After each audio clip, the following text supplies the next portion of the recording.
shot as much as we did. In France, you're doing, it's much more intense. All I can say is good luck.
While we were singing was I felt closest to the group than I did at any other time, and it was definitely I always felt totally uplifted, more so, just completely more so than I had when we were singing here. It just made the music come alive. Just walking into those cathedrals, just was an uplift for me. And then singing, and being able to sing, was just really such a high feeling. And I don't think, I wouldn't have ever been able to last it through it if it wasn't for that. Those were the times that I was the most happiest and most together. I just wasn't thinking of anything else, and I could just totally lose my mind of any kind of thoughts except for just singing and just feeling really neat.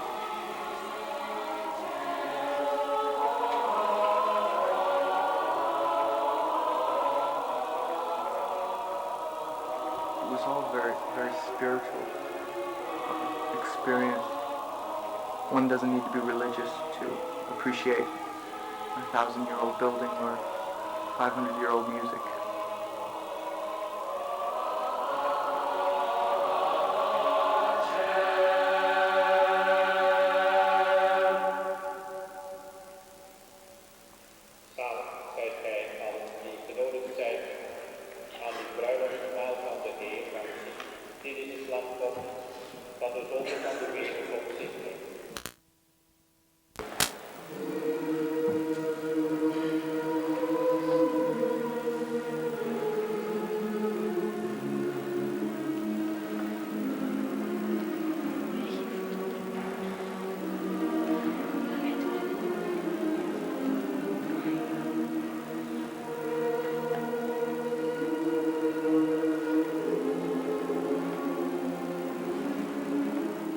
I was brought up hating the church, especially the Catholic Church in France, which is where we sang.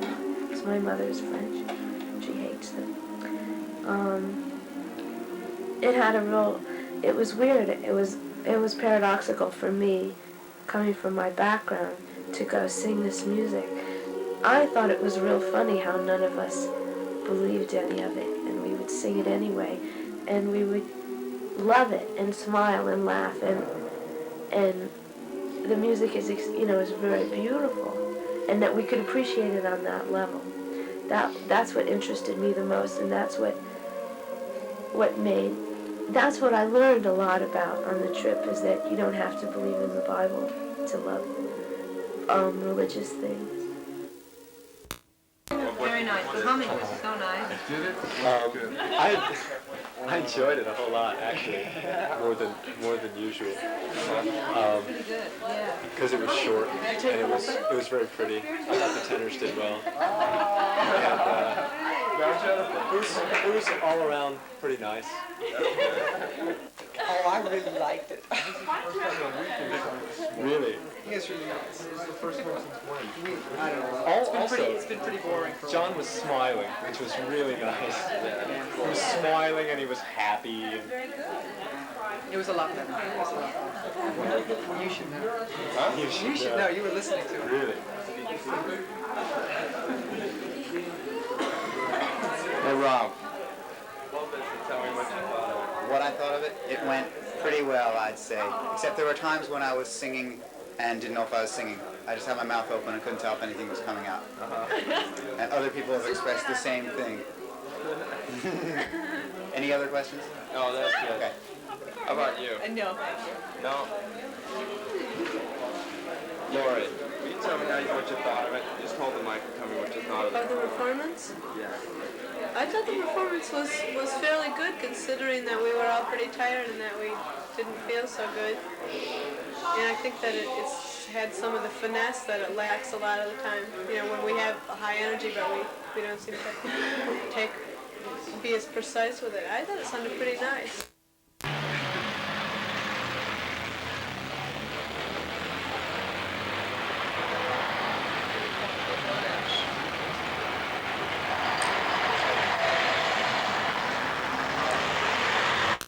No comment, I asked. Favor. To be precisely in time from now on, because I just hate people who don't like people who don't like the people. You know, I hate the people who hate the people, you know. But anyway, I just hate that we do not follow the schedule. I would like you to ask to be in time. We will be in time. Well, the pace of the trip was rapid and intense as hell. You know, it wasn't hard to handle though, as far as, it wasn't difficult to handle because it was what I had expected and what I wanted.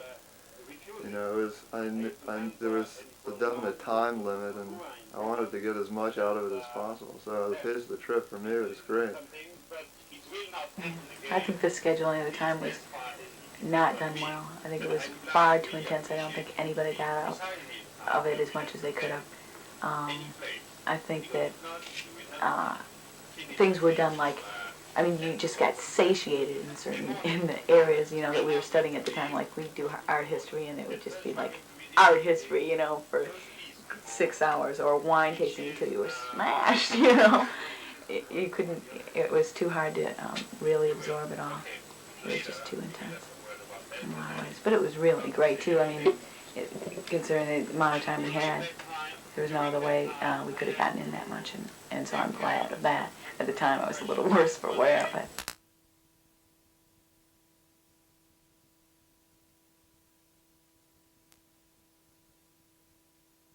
Yes, to explain it about the tradition, we are here in a very old traditional family business.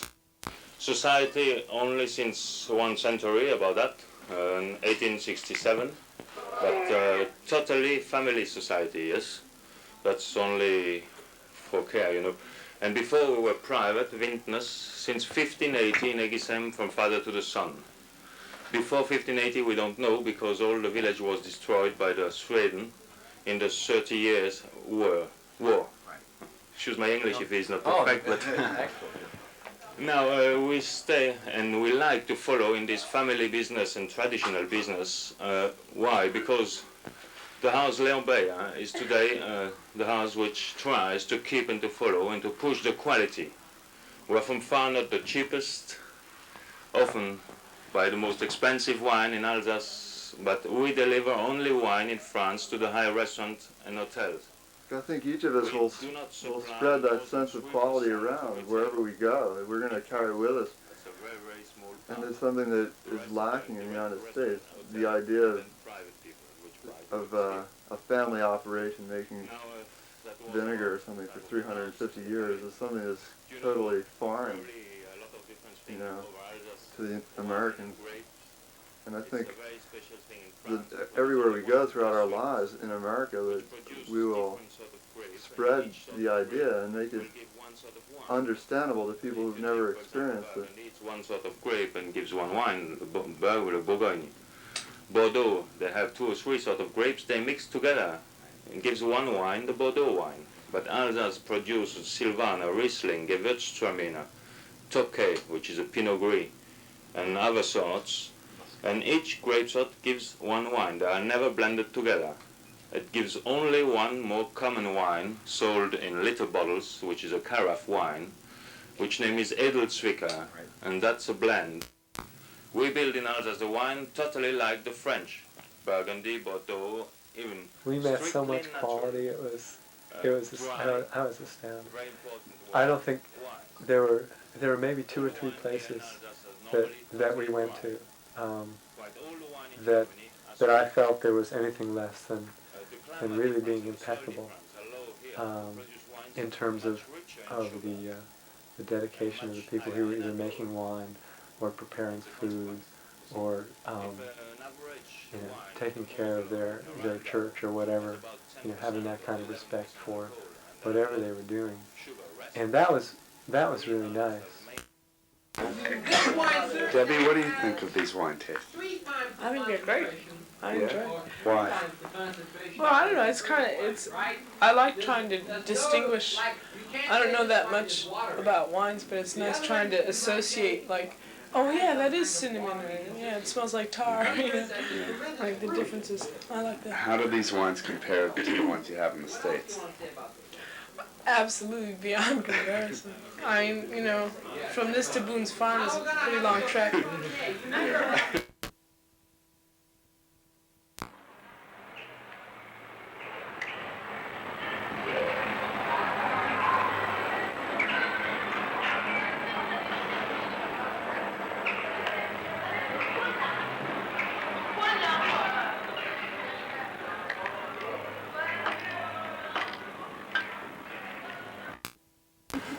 It's not really a compromise. I'd say it's more of an integration. It doesn't say, well, we'll take so and so piece of Christian faith and we'll take so and so piece of classical reason and leave the rest, and just put these two together. It takes all of Christian faith and all of classical reason and brings them together, or attempts to bring them together into one consistent system. So that's essentially what scholasticism is. In Gothic architecture, well, you can see sort of these same trends, or analogous trends, that were not present before. Like in Romanesque architecture, it's mainly, the whole idea is a copy of... Go ahead. Well, I was just thinking about scholasticism. Were they trying to justify through rational reasoning the basis of Christianity, like transubstantiation and things like that? Well, there were certain... Yeah, I was going to get into this later, but it's all right. I liked it. I mean, I liked listening to other people when they had good presentations, more than I liked listening to Jennifer when she had equally good presentations. Partly because of the other people and partly just for variety. Well, the... yeah. He used reason for 3 things. First of all, reason can explain everything except the things that are revealed through divine revelation. Talking about the fact that the facade of Notre Dame, yesterday we decided that it was done in 1200, that it was done later, due to the fact that it was such a rational facade and it corresponded to the interior. So if that is the hallmark of a cathedral, which is like, a Gothic cathedral, then how do you explain the fact that there aren't any portals here? Side portals. To accommodate the towers? What? To accommodate the towers. Okay, to accommodate the towers. And what do we decide about the towers? This is the north, by the way, and that's the north portal, that's the north transept over there, and that's the south, okay? Yeah. Okay, so the north tower is what? Later. Yeah. Than the south tower. Okay. What have you decided? Let's use the sculpture a little I bit. hated it. To help us out. What about I think that a lot of people did like encyclopedia reports.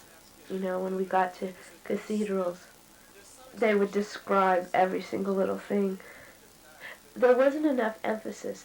I find that it could have been a good thing if the art historian had emphasized that ideas behind architecture, behind painting and things like that, are the things that through teaching people remember. Hardly none of us had taught any classes or anything before, so we don't know what people remember and what people forget. I'm learning more and more. That people, it's best to deal with ideas. And I think that I dealt with ideas in mine, and I think that that was good. And some people dealt with ideas in theirs, and I understood a lot more, and it tied it together with history and with my interpretations. History, I didn't learn very much from the other people. The aisles reflected in the porticos for the aisles in the transept. Yeah, exactly. Very good. So what conclusion would you come to concerning the portals? They were built later. Which portals were built later? The ones that are The north and the south transit portals were built later. Okay, so, we'll get into that a little bit later, but already we've got some clue, right? That there's something wrong with the facade of the church, that this facade was probably earlier. Now, we know that it was probably earlier, not only because of the sculptural style, but because of the fact that this facade of the church doesn't correspond with the interior of the church. Okay.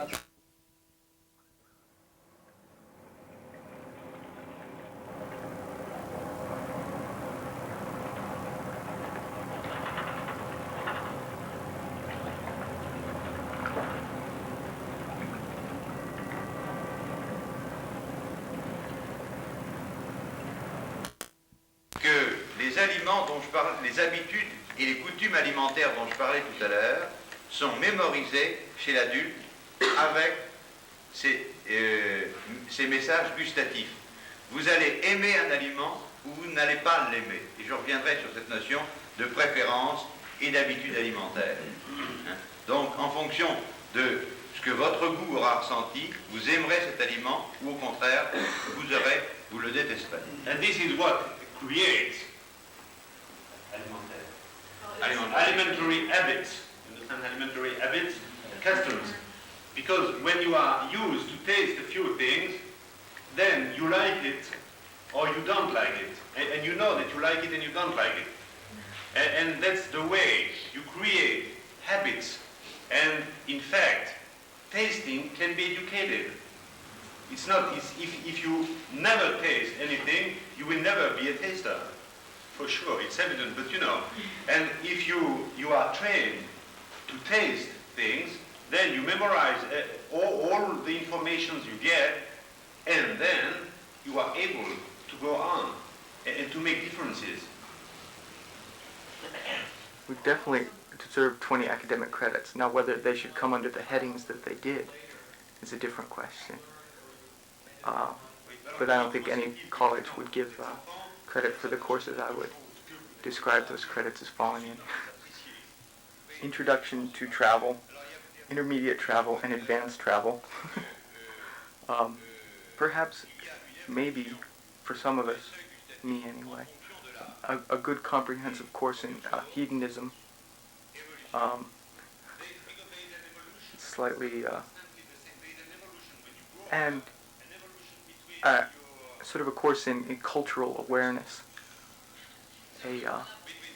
becoming conscious that there are other people in the world and that they don't all think like you and they don't even speak the same language as you. As you grow up, your tasting ability, your tasting level varies. And that's why, when you are young, there are things you may like or dislike, and then love later on. Because the level change. Bon, ça c'est la première chose. Et la deuxième chose... After being here at Antioch on campus, 3 or 4 quarters studying,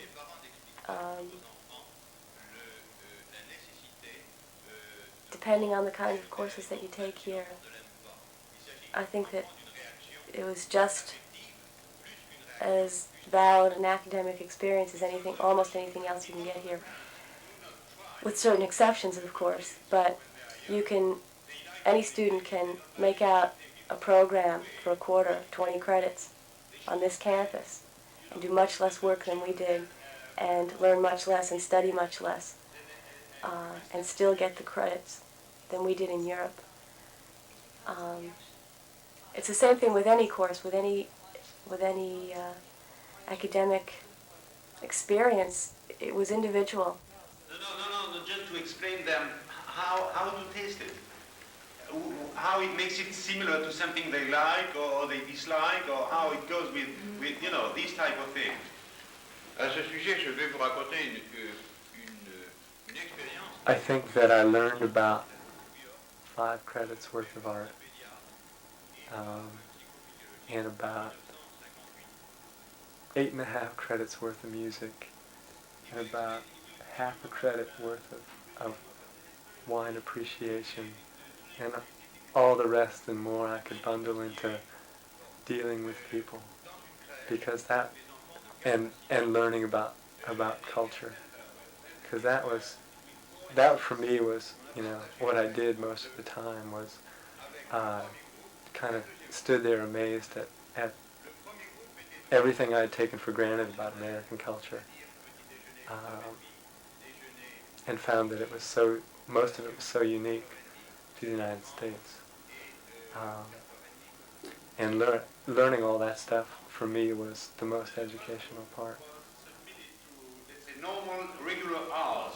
They were having breakfast in the morning at 8:30, then 12, then some little thing at 4:30, and then the night meal at 6:30.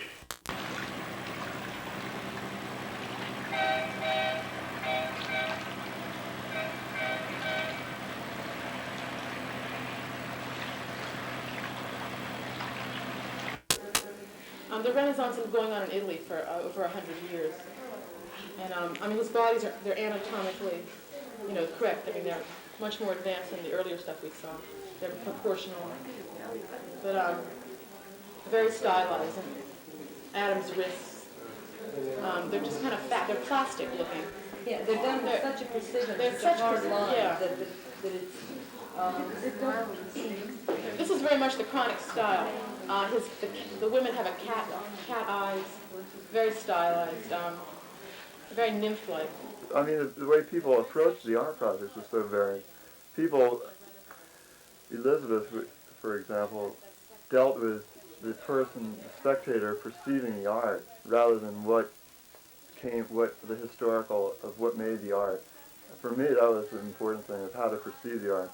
Because to me, that was what the whole trip was how to learn to perceive things, or educating your senses.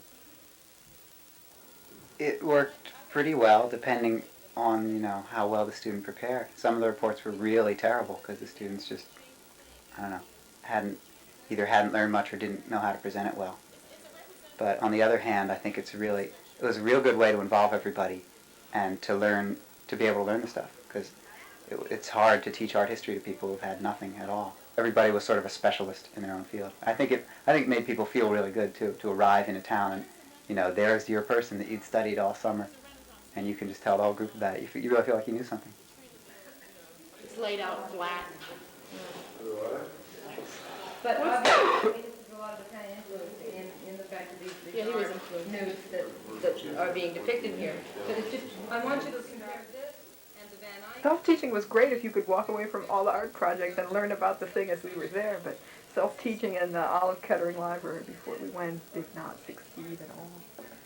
Artists did Adam and Eve, you know, at different times and, you know, in different countries. And the way they conceived it is what, you know, like I want you to try to figure out. You know.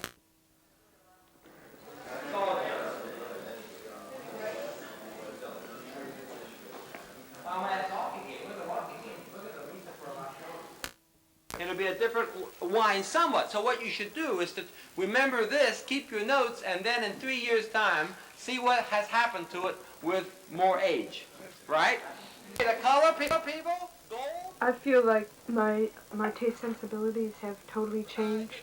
That I went through an alteration process, and that, well, after it's been 6 months now that I've been back in the United States, and I can definitely my sensibility has definitely been deadened again, but I still have had 3 months of solid experience in awakening up of a dimension of sensual and experience that isn't common.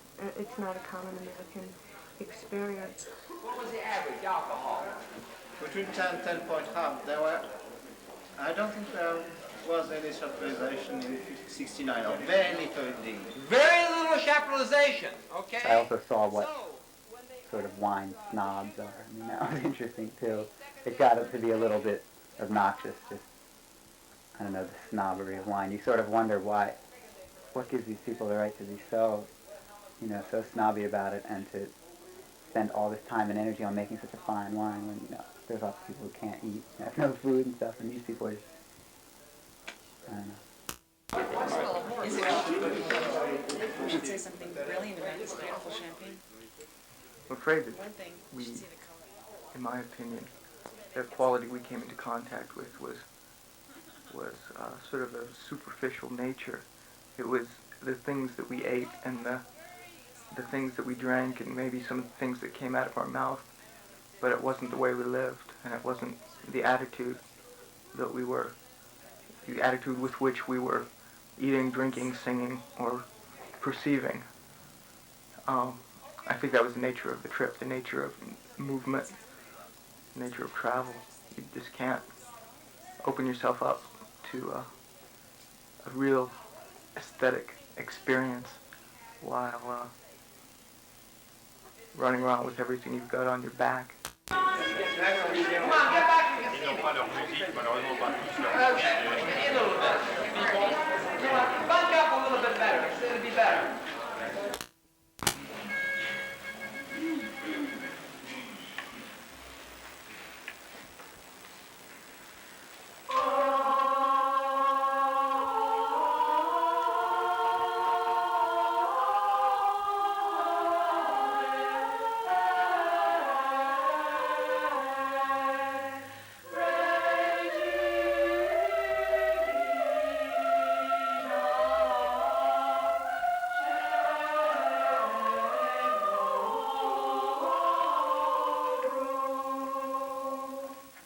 Knowing what you do now, do you think you would decide to go on the trip?